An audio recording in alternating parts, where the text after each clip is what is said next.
Hello,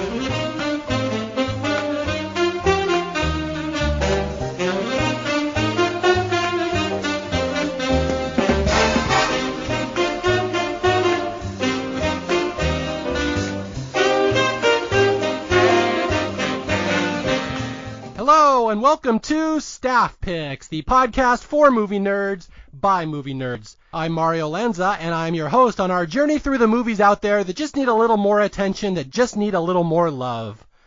And our movie today is a fun one because not only is it a fun movie to talk about, but I have an especially fun host to join me here.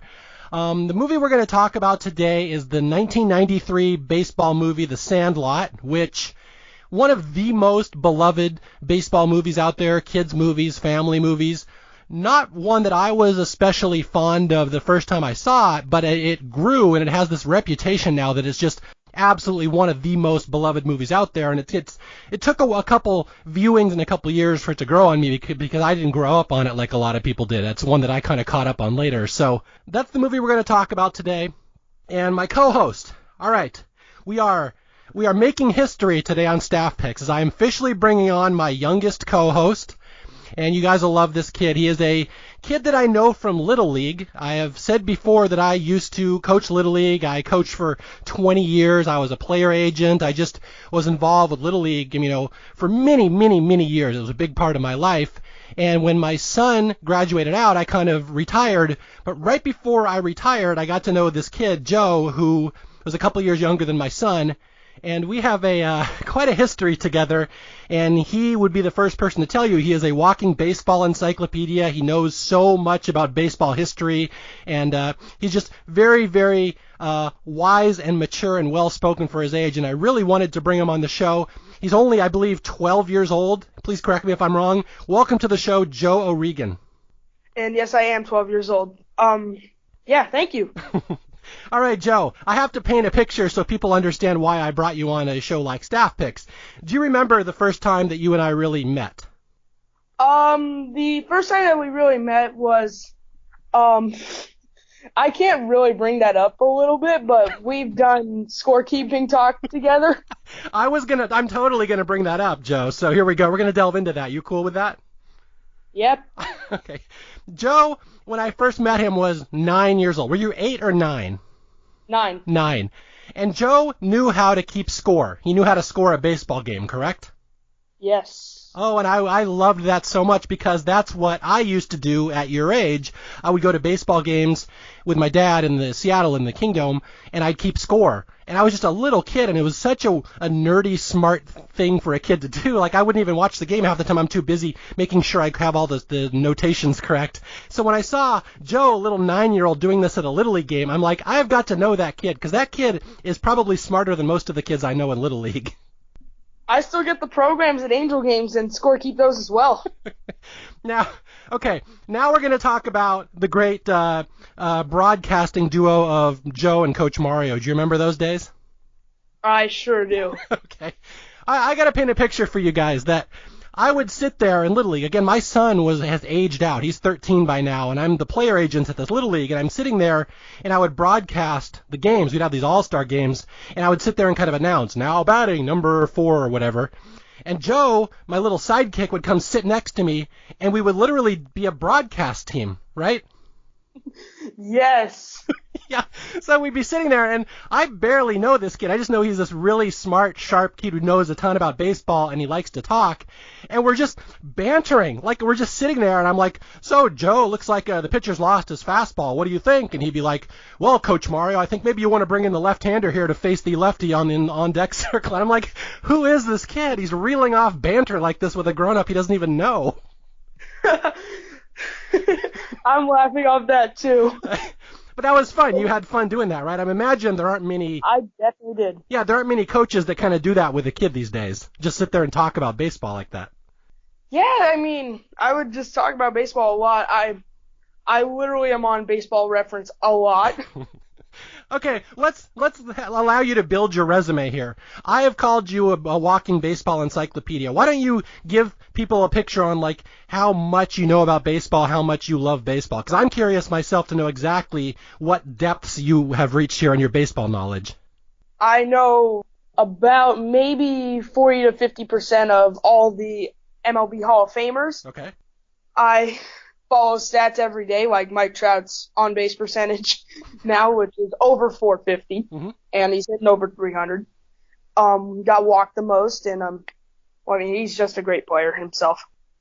Some other things, like I just follow a lot of its history behind it, like Bruce called shot, and we still don't know if that's true or not because I don't have any evidence behind that. Joe Carter's walk-off homer, Bill Mazeroski's, and the list goes on. Now, who's your all-time favorite player? Is it still Mike Trout? I would assume it probably is. All-time, by skill, I definitely will take the kid on that one because he's a lefty and I'm a lefty, yeah. But I am actually, I know this pitcher on the Angels, if y'all don't know him. I just said y'all because that's what he says a lot. His name is Cam Bedrosian. He's number 32 right-handed pitcher and a reliever for the Angels. We just have a really good connection off a very long story that started 4 years ago. So you met him. You know him in real life? Yes. He knows me and I know him. Now, you know his dad used to play as well, right? Yes, 1986 Cy Young Award winner for the Phillies, or did I get the year wrong? I think you're off by a year, Joe. I'm going to say it's 87, but very impressive that you even knew that. Yeah, it's a very, very rare for a relief pitcher to win the Cy Young Award. He was one of the rare ones, and then 87 was the year when all the hitters were so good there was like literally no good pitchers in the National League, so Bedrosian snuck in there. Yeah, along with Mike Marshall. Now, my favorite player of all time, Ricky Henderson, good old number 24 from the Oakland A's. I would assume you know who he is, right? Yes, I do. So, you've established your expertise in the baseball movies here, or baseball in general. Baseball movies, like, I will tell people, I had approached Joe's mom a while back. I said, hey, I would love to put this kid on a podcast because he's fun to talk to and he knows baseball. I'm like, what baseball movies do you think he knows? And Joe's mom was like, well, he's literally standing here imitating all the players in the Sandlot, so I'm guessing that would probably be the best choice. Is the Sandlot your favorite baseball movie? Oh, it's up there with a lot of them. My favorite movie is Rookie of the Year, though. Okay, Rookie of the Year. Have you seen Little Big League? We did an episode on that already. I have not. Wait, is Little Big League like the little kid manager and they lost to like Griffey and Johnson? Yes, he manages the Twins. Never mind, I did watch that movie. Okay. What other baseball movies have you seen over the years? I'm curious. One of the most recent ones I've finally been able to watch is Field of Dreams. I've been able to watch that. I've watched Rookie of the Year. I've watched The Natural, The Sandlot, obviously. I would love to see The Benchwarmers, but I have not seen that yet. And I think that's actually all the baseball movies I've seen so far. Have your parents let you see The Bad News Bears yet? Oh, Bad News Bears. Yeah, that's one of them. Okay. That's my all-time favorite movie. I mean, any baseball or otherwise, that's my all-time favorite movie. When I was a kid, I watched that movie endlessly. Although, another one you mentioned, The Natural, I don't know if you knew this, like, when I was a kid, you play like travel ball. You're like an elite player, right? Yep. Now, what position do you play? I try to play I want to play everywhere, but since I'm a lefty, it kind of limits my spots. I'm a pitcher, a first baseman, and if I were to ever play the outfield, it'd probably be left or right field. I'm going to throw some trivia here at you on the spot. Let's see if you can get this. Okay. There was it's well known in baseball, I'll tell the people, all my listeners this, left-handers are not allowed to play third base because they have to make a funky throw, right? You don't play third base. No. Okay. Back in the 80s, there was a famous Yankees first baseman that they did put at third base a couple of times just because they needed a player. Joe, would you know who that famous Yankee first baseman would be? My guess would be Don Mattingly. And you are correct. Very good. You have passed the test. You are worthy of the podcast. Thank you. What I was saying is that The Natural, I watched this movie The Natural when I was a kid. I was a home run hitter. That was my thing. I played center field, and I was the guy that always hit all the big, long home runs. And every single game when I played as a kid, teenager, in high school, I would watch The Natural before the game. I would always watch the last 30 minutes of The Natural just because I wanted to see him break the lights with the home run. So I am well-versed in baseball movies, and that sounds like something you'd probably do as well if you had a movie that you liked like that. Yeah. Funny thing is that he hit the home run with the bat that wasn't even his. Spoiler. That's right. What was the name of the bat that he hit it with? I don't remember that one. Oh, I stumped you? Oh my God. Wow. It was the Savoy Special. That was his Bat Boy's bat. Yeah, that's what it was. I just remember Roy having his own bat and breaking it on a swing. He did, right before the big moment. Now, Joe, here we go. We're going to delve into your depth of baseball knowledge. Do you know the movie was based on a book from like the 30s or 40s? I actually did not know that. Okay, well, it's very interesting because if you ever find that book, at the end of the book, The Natural, Roy strikes out and he gets kicked out of baseball. Wow. It's a little different ending in the book. Okay, so anyway, we are here to talk about The Sandlot, 1993, and what's interesting about this movie in particular is because it's not really of either of our times. It's a little before your time. Like, you were born, what year were you born, Joe? I was born, I'm about to say, 12 years after that movie came out. Yeah, I was 22 when this movie came out. In fact, I actually saw it. My wife Diana, we got married back in 1997 or 96, and this movie we saw on our second date. So I was in my 20s. Joe wasn't even born. This movie is not of either one of us, but here we are talking about it on a podcast. How did you first find out about this movie? How did it become part of your life? I watch a lot of MLB Network, and they have this thing called Bleacher Features every Sunday because of Sunday Night Baseball for ESPN. Sometimes if some teams I don't really watch, like some of the teams back east, there are teams I would watch every team, but back then I wouldn't watch very many teams. I just watched the Angels and some others. And there was this one thing always at 5 p.m. on Sunday, and they would have movies on. They'd have like the Benchwarmers, Little Big League, and they'd have all those movies on. That's how I got to know The Sandlot. Okay, now, like I said, I saw it in my 20s, and I remember thinking, okay, that's kind of a cute movie. I liked it. I would not have predicted it would become this beloved classic. And it's funny, over the last 10, 15 years, I'm sure you're aware of this, they show, sometimes stadiums will do promotions where they show a baseball movie after the game, and all the fans can come down on the field. Have you been to one of those before? I actually have not, but Angels, they have done The Incredibles one time, which isn't a baseball movie. I read this somewhere that's a big thing now. They invite all the fans onto the field and they show a movie, and apparently The Sandlot is like the most beloved movie that they show. They always get huge attendance for those games because everyone knows this movie. So apparently this is like the biggest, nostalgia movie of kids who grew up in the 90s. So again, it was news to me when I kind of learned about that. But here you are on the other end. It came long before you were. So here we are talking about this movie today. Yep. All right, so let's walk people through this movie. I'm assuming most people who are listening have seen this movie before, but we'll just walk through it and kind of talk about why it's so beloved and what it means to so many people. Are you ready, Joe? Do you have anything else you wanted to go into before we dive into the legend of Benny the Jet Rodriguez? No. All right, so this movie opens in, there's a sports writer, his name is Scott Smalls. He arrives at Dodger Stadium, and he's sitting down, and he's just reminiscing about his time in the past. He's talking about, all these great baseball things he's seen over the years, all these great baseball stories, and they immediately, in this movie, it's like a love letter to baseball history. They start with Babe Ruth in the 1932 World Series, which... I know this is a gimme question. You know about Babe Ruth and the 32 World Series, right? Of course I do. Okay. Now, in your personal opinion, do you think Babe Ruth called his shot, or do you think they made that up? No evidence, so I'm gonna not take a side here. Oh, come on, you're supposed to debate me, Joe. Okay.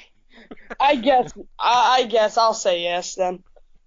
Okay. Now, no one knows for sure, but yeah, it is this famous baseball legend where Babe Ruth pointed to the bleachers, called his shot, and hit the game-winning home run.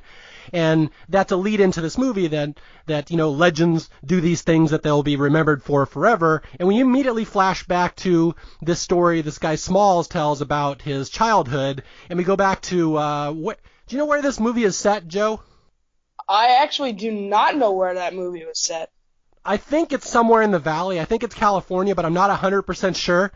But also, you grew up around here, and I didn't, so it's possible maybe you would have known that. I'm not sure. They don't really say it in the movie where it is. Yeah.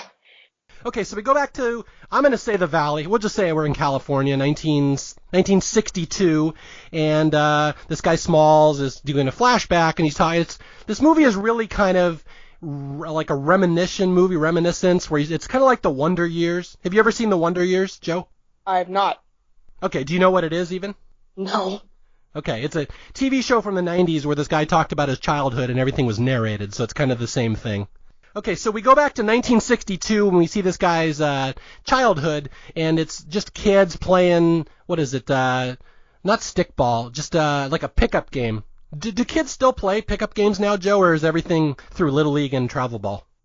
Most things are through Little League and travel ball. For me, I have a little squishy little angel ball that I'll throw against the wall sometimes, and that's really just me. Yeah. I don't grow up in a baseball neighborhood. That's the main reason.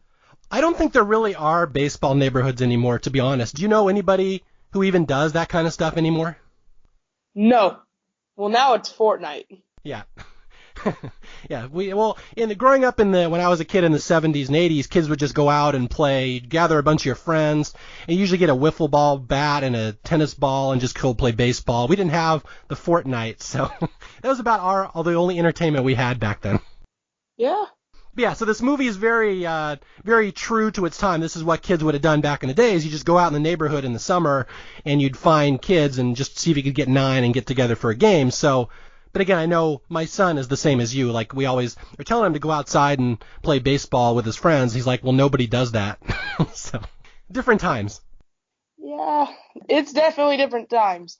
Well, the parents keep the kids busier now. That's what they always say, that parents like to make sure the kids are busy during the summer.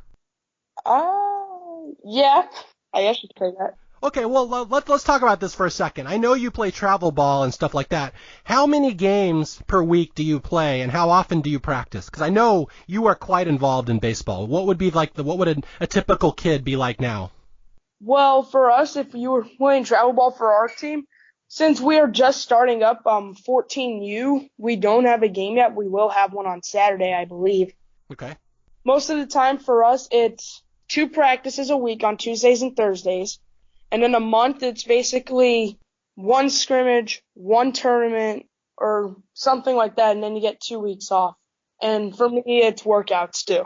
Yeah, so how often do they have you doing workouts? I know that's pretty common for travel ball. They have off-day workouts. Well, actually, for us, we used to work out at a facility in Upland called PFA, run by Dave Coggin, a Phillies pitcher. Also, was the one that acting like Dan Plesac punched him in the face. But, yeah, we used to do that. It stopped in January, and now myself and I have 2 teammates that we work out at the same facility, and then we have others that work out at different places. Do you just play for one team at a time, or do kids play on multiple teams nowadays? We had one kid that was part of Pony All-Stars, and, well, he's not on Pony All-Stars anymore, so. But there were times when people were playing on 2 teams, but right now nobody is. That was always one of the things when I was player agent Little League, that we'd always run into problems that kids would be playing on 2 teams at once and their manager didn't know it. So like the parents would be trying to hide it from the manager, like, oh, my kid is playing 4 games this weekend and I'm not going to tell anybody to try. And so that's how these kids end up with like burnt out arms and stuff. Have you seen stories like that? I surely have. Yeah. But not you. You're protecting your arm. You're a pitcher. I'm trying my best to. Okay. Now, do you throw curveballs? It is the age-old wisdom that kids should not be throwing curveballs. What's your stance on that? For me, I'm gonna just follow the words that James Andrews said for Pitch Smart. For all kids on this podcast, you should not start throwing curveballs until you start shaving. So you're not shaving, right? So you're not throwing curveballs? No, I'm not. Okay. You know, we're getting baseball technicalities here, but I just read a study recently, not to go over James Andrews' head, that curveballs are actually not any more dangerous than normal pitches if you have good mechanics. I think I read that somewhere. But again, it is very sage wisdom you are offering the youth of America, my hundreds and hundreds of young listeners that I have on this episode. Yeah. Okay, so back to the movie. So the story about Scotty Smalls, he's moved to this new town in, we'll say California, and like he's comes from a split family. His dad died, his mom is remarried. This guy Bill, who's like a huge baseball fan, baseball memorabilia collector, and Smalls wants to learn how to play catch. He wants to be able to fit in with the other kids to play baseball, but he can't because he's just kind of a spaz, which you and I never had that problem because we were star players, right, Joe? Yeah. Were you always good at baseball? Because I will sell you a little bit for people. Joe was always playing about 2 years above his age against older kids. So you, right from the start, were one of the bigger, stronger kids out there. There was this one year where I wasn't very good, but there are a lot of other years I was very good. Yeah, I remember you were a 9-year-old playing on like the 11-year-old All-Stars or something like that. That's when I first met you. Playing on the 10s. The 10s, yeah, okay. So Scotty Smalls, the opposite of Joe and me, this little nerdy kid who just is not good with baseball, he comes to the new town and he wants to meet these kids, and he goes out there, he goes to the Sandlot, he finds this place where they play every day, the Sandlot, and he wants to play, and he's just, what would be the right word, Joe? I think not good would be the right word. Yeah. The main thing is when he went out to the Sandlot, there was a ball that was in his way, and he booted it, and then he couldn't throw the ball 10 feet, which is pretty bad. So, from a coaching perspective, what would you offer Scotty Smalls? What would be your advice to turn him into a productive little leaguer here? Start doing things baseball related, and you'll probably get better at them as we go along. Go outside and stop playing with your erector set. Yeah, good point. Good point. You see, the old broadcast team is coming back here like, oh, Joe, looks like Smalls took a fly ball off his head. What do you think he should have done there? Did he not get under it enough? What happened there? He ran backwards and fell on his back. That is not an approved move. That is not how Cam Bedrosian teaches kids how to catch fly balls, right? No. Then again, he's a relief pitcher, so I'm not sure how many fly balls this guy's catching. Home runs into the bullpen? Well, there you go. See? I think that's pretty much it. All right, so Cam Bedrosian's fly ball catching tips from Joe. All right, so Smalls goes out in the field and plays with these other kids, and he's just terrible. He gets hit on the head with a ball. He, in one of the funnier scenes in the movie, he has no idea how to throw the ball to someone. He doesn't really get how his footwork works, and he has to what? He runs up and he hands the ball to the pitcher from the left field? Yes. That was the first time he was with them. Yeah. I am proud to say I coached a lot of kids in Little League over the years. Some were very good and some were very bad. I don't think I ever coached anyone who was bad as Scotty Smalls. So right off the bat, he's working against the curve here. Yeah, he sure is. Want me to tell you my favorite Little League story, the kid that infuriated me the most, Joe? Go right ahead. Okay. One year in minor A, it was the first year where we had kid pitch, and my team was terrible. We were like 0-9. We just couldn't win anything. And then there's one game we had a chance to win. We're up in the last inning. We're up like at 10-8 with 2 outs in the last inning, and their batter hits a fly ball to my left fielder. And it would end the game, Joe. This would have been my first win. Do you understand? That was a big deal. Yeah, it would be. Where do you think my left fielder was looking? Down at the grass or into the crowd? He was turned with his back to the field, looking out into the parking lot, looking at cars. No clue that the ball was coming. It hit near him on the grass, rolled to the wall. He still did not know that the ball was there. He was still looking at cars. And anyway, we lost. It was a 3-run home run, and we lost. That's pretty sad. I'm not going to name names, Joe, but I would have, you would have been like 5 years old. I would have traded for you. You could have been my left fielder. Oh. Yeah, we kicked that kid out of the league. We invented some performance-enhancing drug scandal and got him kicked out, so it worked out for the best. So anyway, Scott Smalls, he embarrasses himself in front of the Sandlot kids, and all the kids laugh at him. But there's one kid, the neighborhood legend, the best kid in the league, the Kelly Leak of the Sandlot kids. Who is the big star kid, Joe? Benny Rodriguez, or Benjamin Franklin Rodriguez, if you want to know his full name. So Benjamin Franklin Rodriguez, this older Mexican kid, probably, is he like maybe a year older than everyone else? He's like huge compared to these little kids. Isn't he like around the same age as Porter? He probably is, but he just looks bigger. Yeah, he does. Maybe he's like Albert Pujols and he's older than he says he is. Maybe. I was hoping you'd like that one. Joe's an Angel fan, so I'm taking a dig at his star player here. No, the star player's Mike Trout, bud. I know. Mike, I will say, I am from Seattle. I grew up in the Kingdom, and like you said, Griffey is probably your favorite all-time player. I think, personally, Mike Trout's the best player I've ever seen, so I will tip my cap to the Angels. He's the best I think I've ever seen in my lifetime. Yeah, definitely. Okay, so anyway, Benny feels bad. Benjamin Franklin Rodriguez feels bad that this little spaz has come to his town and tried to play baseball and is trying to fit in. And so Benny's like, he introduces. Is there a reason Smalls gets introduced to the kids? I kind of forget. Or does Benji just say, here, this kid's gonna join us? Benny picked Scotty Smalls to join the Sandlot team because the team had 8 players and they needed a 9th guy, and well, Scotty Smalls was their 9th player. There you go. So there you go. Just out of sheer numbers, Smalls was invited to participate. They needed the 9th. Yeah. It does make you wonder, were there any other kids in this town they could have invited? Well, they didn't bring that up. So. Maybe there were only 8 kids in this town. Maybe it's not California. Maybe it's like North Dakota or something where nobody lives.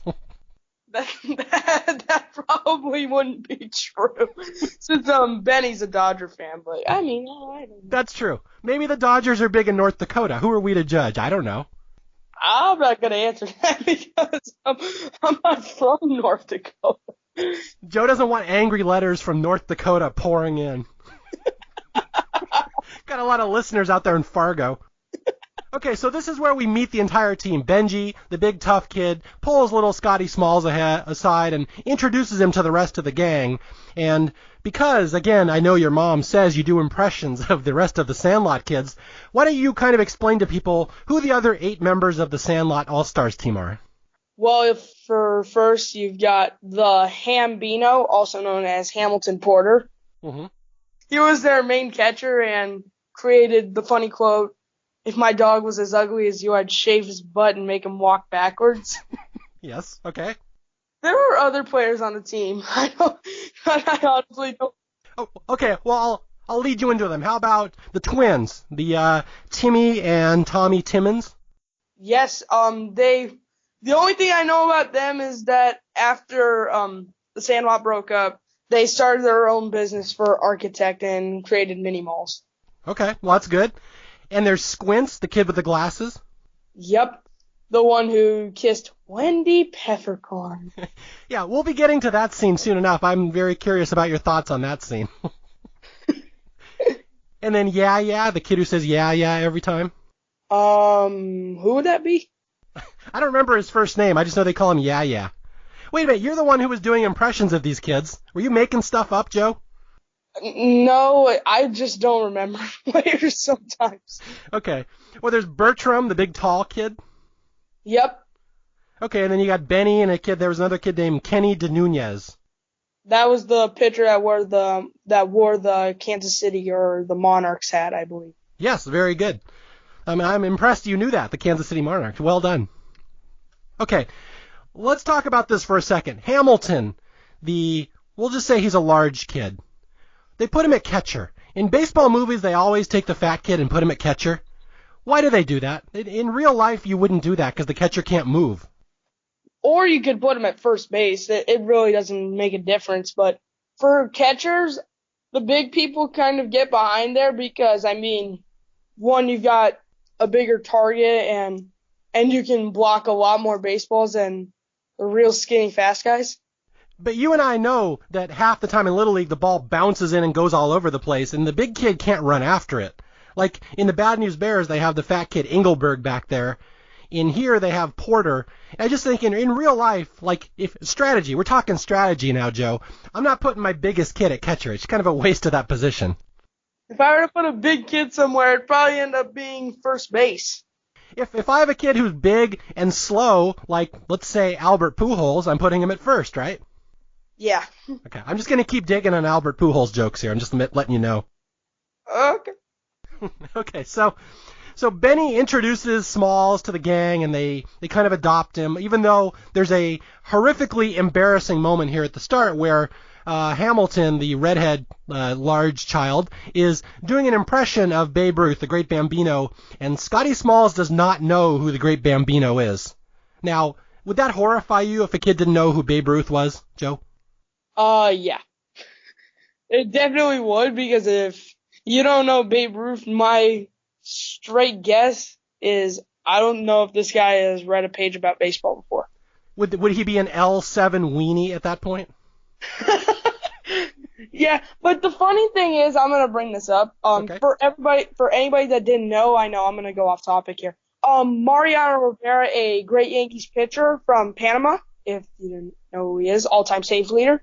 Mm-hmm. He went to spring training camp at 16 and 90-something, I don't remember. And some of his teammates start talking about Babe Ruth, and he's like, "Who's Babe Ruth?" And then his teammates are like, "Are you serious? You don't know who Babe Ruth is?" He's like, "Yes, I don't know who Babe Ruth is." So, I mean, maybe that's just players that don't know about baseball but have hidden talent. And maybe Yankees players are just terrible. Sorry, I'm just taking digs at everybody now. Remember, I'm a Mariners fan. We never win anything, so all I can do is take digs at other players. Hey, you still had 0-1, but then you lost to the Yankees. I'm sorry.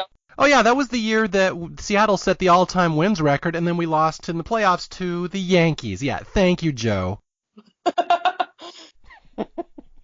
Okay, so anyway, he does not know who Babe Ruth is. And this will become a running trope through this whole movie. I'll kind of race through it a little bit here. That, Smalls is introduced to the team, and he goes out and plays, and Benny kind of teaches him how to catch. And it's amazing because all of a sudden Smalls catches one ball, and he's an amazing player all of a sudden, which you and I know, Joe, that's not the way it works. Like, he's still getting hit in the head with the ball every third or fourth fly ball. Yep.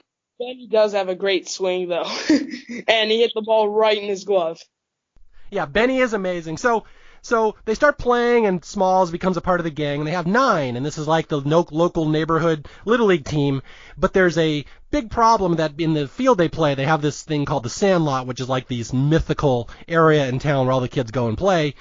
Behind the Sandlot is a fence, and if you hit it over the fence, it goes into this guy's yard, and the guy's got the scariest dog ever called the Beast, and this is like this local legend. If the ball goes over the fence, you're never going to get it because then there are all these stories. What are the stories? Like the kids have died going back there? There was one kid who ever made an effort to go back and get a ball back, but the Beast killed him, or ate him or whatnot. So anyway, there's a big scary dog back there. The kids are all terrified of it, and as the movie will go along, basically what's going to happen, I'll just kind of spoil it for people, is that Smalls will go home. One time they'll need a ball. He'll take his stepdad's Babe Ruth ball. He's got a ball autographed from 1927 from Babe Ruth himself. They're going to lose it over the fence, and the dog will get it instead, and it'll basically become the last half of the movie will be a showdown. The kids trying to get the ball back from this horrible, horrible dog. Yeah, the dog was horrible. And they made efforts to try to get it back, like an airborne attack. The Beast will never expect it. And then they also had the little, air thing, the little fan pipe thing, vacuum, whatnot, with the catcher's mitt. And then they also had Small's little robotic thing. It's like a little car that goes and picks up baseballs. And it has, a little catapult. Now, do you like those scenes, the Beast scenes where they're trying to get the ball back from him? It was funny. Yeah. I imagine that definitely courts the youth market. That's why this movie was such a big hit, because these scenes where the kids are trying to get the ball back from the Beast are just really funny and silly. But I'm gonna skip through that because, again, this movie is about baseball, but there's some other scenes in here that are just as funny that I think are more interesting to talk about than the baseball scenes. Let's talk about some of those, Joe. How about it? All right, let's talk about the time they go up into the treehouse. I'll paint the picture for people where Smalls doesn't know the story of the dog, who this horrible dog is over the fence. So the kids say, camp out, or what do they say? Camp out? Yeah, that's right. Okay, yeah. So they pull him up into this treehouse. For some reason, they have this treehouse that overlooks the Beast, which seems like a really good way to give a kid a heart attack. They can see that dog. But anyway, they go up there, and this is where we learn not only does Smalls not know who Babe Ruth is, he also doesn't know what a s'more is. And then Ham Porter ends up teaching him how to do it. This is also where we get the quote, the most famous quote from the Sandlot that Hamilton says to Smalls. Do you know what that would be? You're killing me, Smalls. Yeah. What's funny is I'd seen that slogan on a T-shirt many, many times over the years, but I couldn't remember what scene it was from in the movie. So I finally watched it the other day. I'm like, oh, it's from the s'mores. That's where he says it. No, you're right. You're right. Now, you of course know how a s'more is made, right? You didn't have to learn from this movie? No. Okay, just making sure. I wasn't sure if that was a lost art that kids in the 2000s wouldn't have anymore. Oh, no, we haven't lost it. We haven't lost it. Okay, now we're going to get to the scene that's going to be really fun to talk about, the Wendy Peppercorn scene. I guess I'll just throw a little lead sentence on it. So it was one afternoon where all the kids got up, went to the pool, and obviously Squint, who, like, I think you know where I'm going on this one. Squints is awkward. He likes girls and he's charmed by them, but he does not have much game. He does not have any reason to approach the beautiful lifeguard Wendy Peppercorn. So what they do is that they get in the pool, obviously, they mess around for a little bit of time, and then Squints comes out and jumps into the pool. I don't know if he jumped in the deep end off a diving board or not, but he did jump into the deep end. That's all I know. And he was sinking at the bottom of the pool like he was drowning, and so Wendy ends up taking off her sunglasses, her whistle, her sunscreen. Well, the sunscreen bottle she was holding, I think she had one. I don't know. And then she jumps in the pool and tries to save Squints, which she does successfully. Puts him on the concrete right by the pool, just breathes into his mouth a little bit, and on like the 6th or the 7th breath, Squint turned a little life-saving thing into a big smooch. Yes. It was the day Squints became a legend. He faked drowning to get she must be a good 10 years older than him or something like that. Now, she's probably in high school, so she's probably 8 years. But yeah, the little nerdy kid, fakes drowning to get a kiss from the hot lifeguard. So it is the day that Squints became a legend. Yeah. So were you a fan of that scene, Joe, or are you more of a fan of the baseball scenes? I'm more of a fan of the baseball scenes, but I love that scene. All right. So again, if people like baseball movies, this is a good one. If people like lifeguard movies, this is a good one as well. So it appeals to people for many reasons. Yeah, it sure does.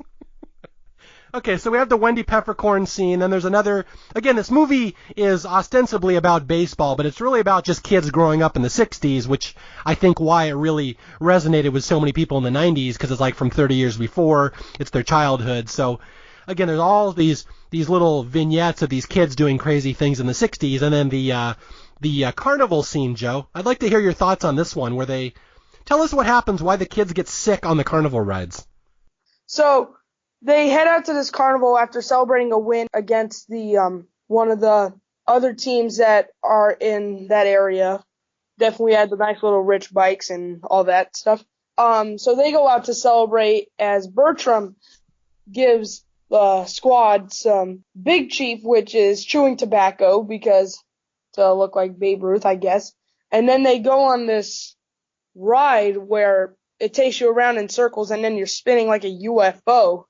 And about so much long in, all the players start feeling sick to their stomach, and before you know it, they start puking. I'm guessing from your reaction you like this scene. Yes, I do. Yeah, to spell it out for home, there's a scene where these kids are trying chewing tobacco for the first time because they want to be big leaguers, and they go on a spinny ride at the carnival, and spinny rides plus your first time chewing tobacco equals massive amounts of vomit. So it's a fun scene for a 12-year-old. Yes, it is. Now, you have not tried chewing tobacco, right, Joe? No, and I will never do. That's an excellent answer. Okay, there's one thing we can impart to you. Do not ever do that, because I was shocked when I played. Like, we got up to like 15, 16, 17 years old, and like half the kids on my team were chewing tobacco by then. And it was the weirdest thing. Like, why would you even start? But it's like a thing. I don't know if people know this, that baseball players kind of want to do that because they see older players do it. So it becomes a thing in their late teens where, like, I'd be 18 and I'm like a 16-year-old teammate, and he's like, can you go to 7-Eleven and buy me chewing tobacco? And I'm like, I'm not buying that crap for you. So it's like, it's a very prominent thing. So I'm glad to see, Joe, you're on the straight and narrow. Stay away. Stay away from drugs. Just stay away from them. Very good. See? It's from Joe to the youth, to all my listeners in North Dakota. Stay off drugs. So, you mentioned that there's a scene in this movie where the Sandlot kids play against a bunch of other Sandlot kids. Apparently those are like the other 9 kids in town, so there's actually 17 kids in this town. Yeah. Well, if you're excluding Sky Smalls at that point. That's right. And I usually do. I don't care what kind of tutelage he's getting. He still stinks. Yes, he does. So these are these adventures of these kids and all these, I mean, for maybe you probably won't know this movie, but for my older listeners, it's kind of like Stand By Me. There's a lot of nostalgia. Have you seen that movie, Stand By Me? I'm curious. I surely have not. Yeah, that's about kids growing up in the 50s, same type of deal. But all these like little nostalgia moments go away as we get to the plot of the movie, the last half hour, where Smalls has this ball autographed by Babe Ruth, and they lose it. It goes over the fence into the Beast's yard, and he's in deep doo-doo because his stepdad, that was like his stepdad's most favorite possession, and his stepdad didn't know they were playing with it, and now it's lost. So this is where the dramatic tension comes in the last third of the movie. How to get that ball back from that dog? Well, I mean, Scotty Smalls had a dream, but the main dream was Benny's dream. When Babe Ruth, I guess, walked into his bedroom and started talking to him about heroes get remembered and legends never die, so. Has Babe Ruth ever appeared to you in a dream, Joe? No. Okay. I'm just curious now that we're talking about this. Are you a baseball memorabilia, like baseball card collector? I am a baseball card collector. How much, off the top of your head, do you think an autographed 1927 Babe Ruth baseball would be worth nowadays? It'd be worth maybe, I'm just throwing a straight guess. If I'm wrong, I'm wrong. I'm going to say maybe $20,000, $30,000. Yeah, I bet that's probably accurate, probably somewhere in that price range, because in this movie, it's the 60s, so that ball is only 30, 35 years old. Now it would be, 80 years old, 90 years old. So what's the most expensive baseball card you own? I'm curious. The funny thing is, I actually do not know that answer. Really? The most expensive one I own probably is a David Ortiz patch card. Okay, is that like a rookie card? It is actually a card from 2013 postseason. Okay, so it's rare. That's probably why. Yeah, it was a 2 of 99. I will tell you, when I was a kid, my brother had a 1968 Johnny Bench rookie card. Do you know who Johnny Bench is? Of course I do. See, these are stupid questions. But yeah, for people who don't know, he was the most famous catcher of his era from the 70s. He was on the Reds. My brother had his baseball card, which was worth hundreds of dollars back then. I don't even know what it's worth now. And I had some Rickey Henderson rookie cards, and I had a Robin Yount rookie card. Again, stupid question. You know who Robin Yount was, right? Of course I do. Okay. So we'll just stop with it. So anyway, the baseball memorabilia is over the yard, and this is where, like you said, Babe Ruth appears to Benny, the star player, in a dream, and tells him that he needs to go over the wall and get that ball, because the kids have tried all these things and nothing works. And Babe Ruth, of all people, coming in and offering life advice, works well for the story. But do you know Babe Ruth's life story, Joe? Being born from a poor family, signing with the Orioles, and then going to the Red Sox, playing for the Red Sox, and getting sold to the Yankees, and becoming one of, if not the greatest baseball player to ever live. Yes, but along the way, he also made very many poor life choices, like the drinking and stuff. Yep, and died of throat cancer in 1948. He did. He died a very sad life. So I just think it's odd. Anybody who knows baseball history would find it odd that Babe Ruth, of all people, is appearing to people offering them life advice. Yeah. All right, yeah. So Babe Ruth's advice really comes down to jump over the fence and get the ball. So I mean, that's one way to do it. So he like Joe said, Babe offers this kid advice. He says, everybody gets one chance to do something great in their life. This is your one chance. Don't pass it up. And he's like, remember, kid, there's heroes and there's legends. Legends never die. And heroes get remembered. And then as he's leaving the room, there's a little inside baseball joke, which I know there's no way you don't get this joke, where Babe Ruth picks up a baseball card in Benny's in his room, and he says, I think I should hold on to this. What baseball card is that, Joe? The funny thing is, I do not know that answer. How do you not know this, Joe? Joe, you're killing me here. You're killing me, Smalls. It's Henry Aaron. Henry Aaron's baseball card. Oh, that's right. Okay, I'm sorry. All right, so at least humor me and tell me why. Why it would be a big deal that Babe Ruth might want to remember Henry Aaron? Because that's the man who broke his home run record. Very good. Okay, you've salvaged yourself. Good job. Yeah, so there's a little inside joke where Babe Ruth sees a Hank Aaron baseball card. He says, I should keep this. And yeah, that's the guy who will one day break his record. So Babe Ruth, goes off into the ether and fades away. And this is where we get the big moment where Benny Rodriguez will become a legend. And why don't you explain to the people what happens here as Benny races into the yard with the dog to get that ball back? Well, first thing, before he even went into the yard, he got some new shoes. I don't know what they are because I'm not from the 1960s. They were shoes that would make a person run faster and jump higher. Mm-hmm. So Benny goes into the dog's yard. That's what I'm going to just call it for right now. So he gets a foot race to the ball, and Benny obviously gets it. And, well, now it was marathon racing throughout the whole city or wherever it was.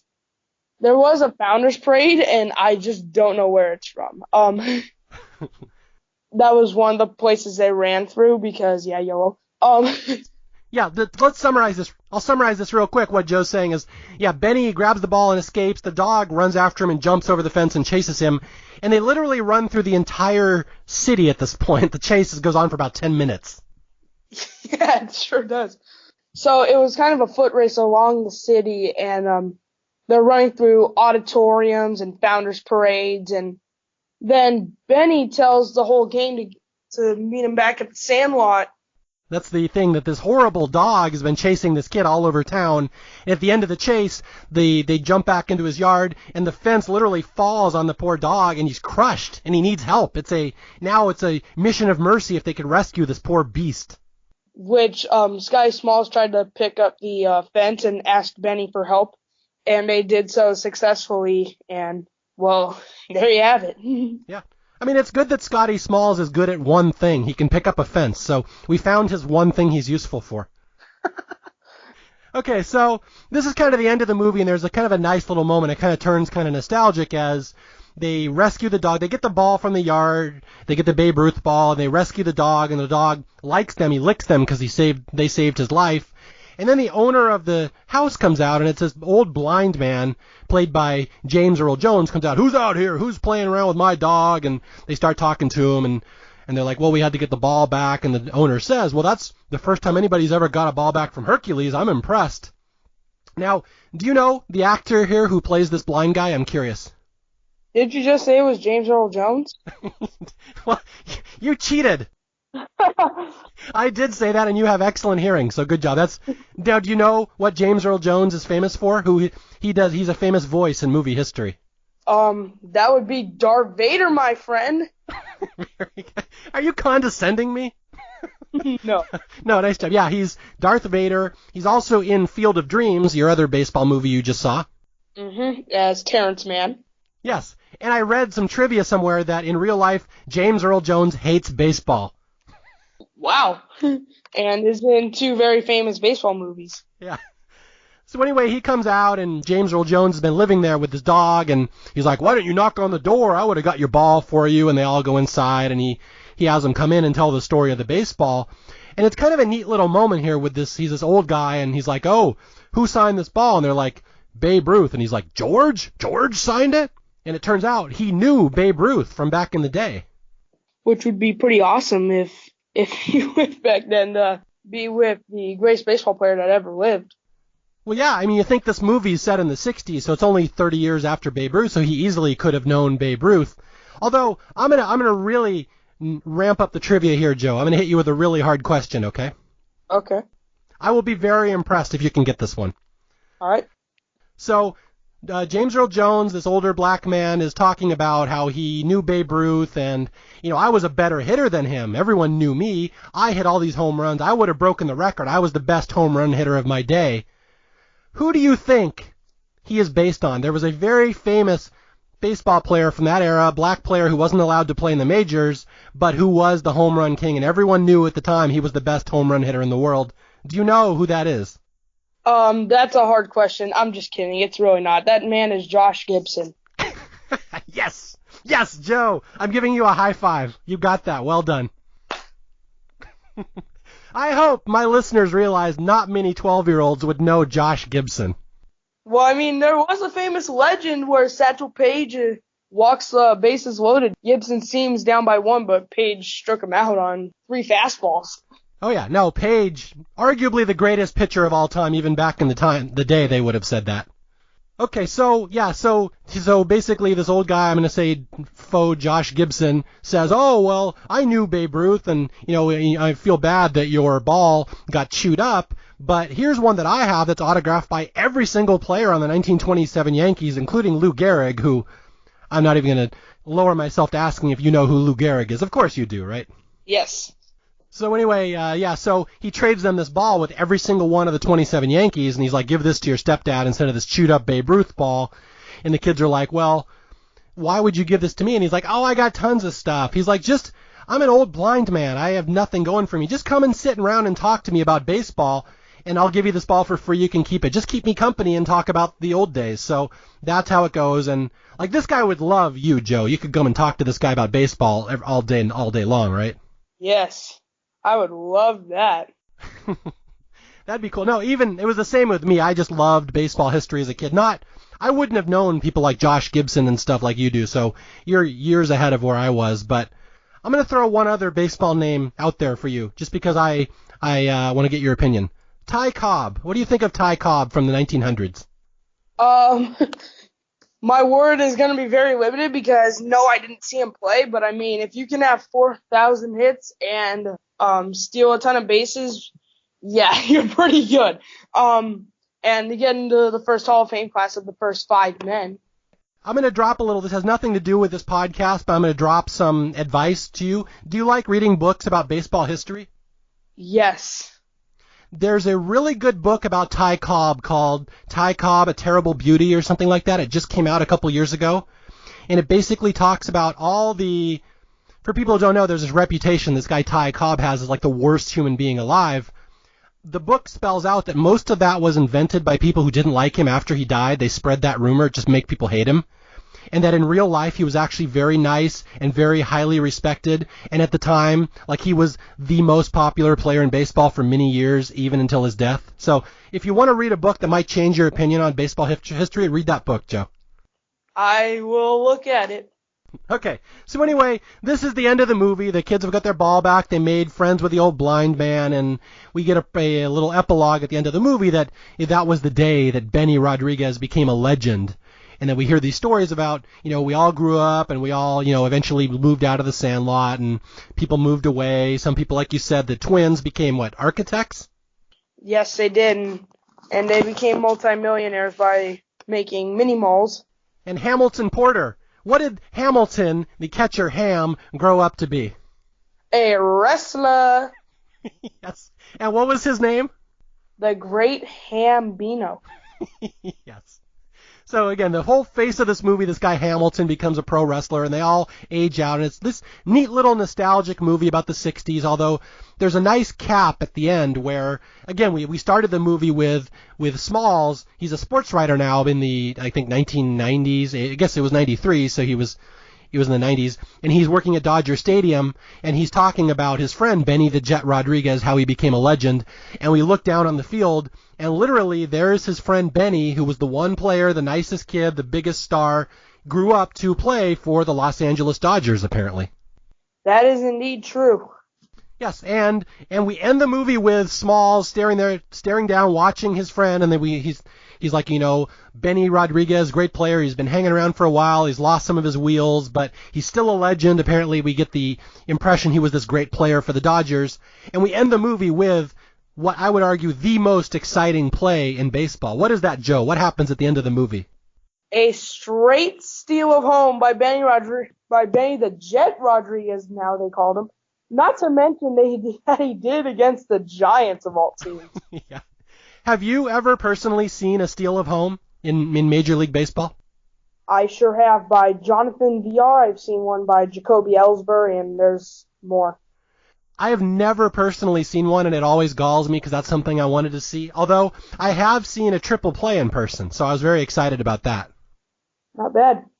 I got all that stuff off YouTube, so... Oh, wait, YouTube? That's not live. Oh, okay. Well, I mean, live I saw Alberto Callaspo steal home. That's it. Okay. I will tell you my triple play story just because you'll appreciate this.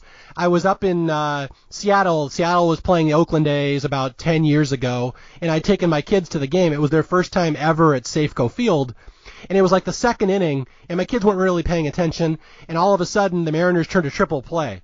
And I'd never seen this before. I'm 35 years old now, and I start screaming, triple play, triple play, triple play, and I'm reaching over to tell someone, and my son Nick is right next to me, and to this day Nick still says, you screamed triple play in my ear, Dad. And I'm like, well, it was exciting. He's like, yeah, but it hurt my ear. So that's his story. He always remembers the triple play as the one time I yelled at him. Well, I mean, the Angels did get a triple play on them last year against the Twins, and well, obviously the Mariners did indeed turn a triple play this year. They did. It's our highlight. That's one where they show the Mariners highlight tape. They just show that one play. It's like 30 seconds long. All right, so anyway, that's the end of the movie. It's this wonderful nostalgia piece, the Sandlot, and again, something that I saw on the second date with my wife way back in the 90s, and again, I would have had no idea this would grow into being this super famous, super legendary family kids baseball movie. Is that true? Like, or people that you know, friends and stuff, do they all love the Sandlot? Well, I mean, I've got friends that aren't really a baseball follower, so they probably haven't even watched the Sandlot. And, well, I mean, for baseball fans that I know, if they've watched the Sandlot, there are people that tell me that they like it. Okay, good. Yeah, it's just one of those movies that everyone seems to like, and again, it took me years to kind of go back to it and appreciate it on the level that other people do, because, like, there's other baseball movies I think are stronger, but you could argue this really isn't even a baseball movie. It's more just kind of about kids growing up in the summer, and, like, it's kind of like Field of Dreams. I've always argued, Joe, that Field of Dreams isn't really about it. It's not really a baseball movie. It's about a dad and his son. Yeah, I mean, you could say that, but he did build a baseball field, and Shoeless Joe ended up appearing on it. Sorry, I spoiled it for anybody who hasn't watched it. All right, I'm going to hit you with another baseball trivia question. In Field of Dreams, Shoeless Joe shows up, but there is a major, major flaw with the way they present Shoeless Joe. What did they get wrong in the details about Shoeless Joe in that movie? Did they get him right-handed when he's left-handed? Yes, they did. They have him right-handed in the movie when Shoeless Joe, like the great Joe O'Regan, also a famous left-hander. Yeah. Except I didn't take my cleats off for having blisters on my feet.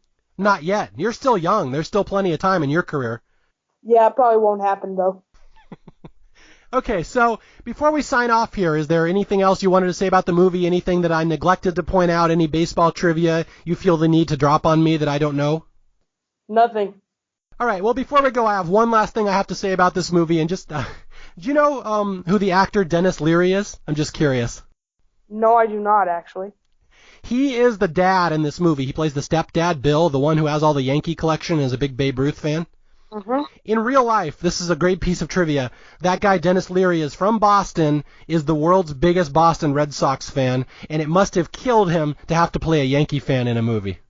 I thought Ben Affleck's the biggest Boston fan. I'm sorry. I'll stop. I'm not going to quantify Boston Red Sox fandom, but yeah, that's one fun thing to watch when you watch this movie, is watch Dennis Leary gritting his teeth when he has to talk about the Yankees in a fawning way. Okay, again, Joe, I just want to thank you for joining me. I will tell people this was Joe's first podcast he'd ever done. I'm sure he was a little nervous, and I really appreciate you coming on and just sharing your baseball knowledge, because you're one of those kids I just always wanted to hang out with and talk baseball, because, again, I don't know any 12-year-olds who know the entire life history of Josh Gibson, so thank you for coming on, Joe. And I wasn't here insulting North Dakota people either. Yes. Yeah, if you're from North Dakota, please send your hate mail to me, Mario, not Joe. Joe had nothing to do with it. No, I didn't. No blame on me. I didn't do anything. All right, so anyway, thank you, Shoeless Joe O'Regan, for showing up on the podcast. And again, my name is Mario Lanza. If you guys need to reach me, you can reach me at staffpicspodcast@gmail.com or on Twitter at Mario J. Lanza. And until the next time, I'll be out there looking for more underrated or underloved movies, and I will find somebody interesting to come on and talk about them. I'll talk to you guys later. Bye.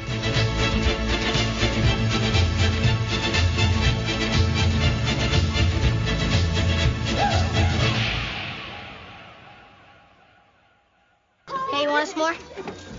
S'more what? No, you want a s'more. I haven't had anything yet, so how can I have some more of nothing? Shut up! You're killing me, Smalls.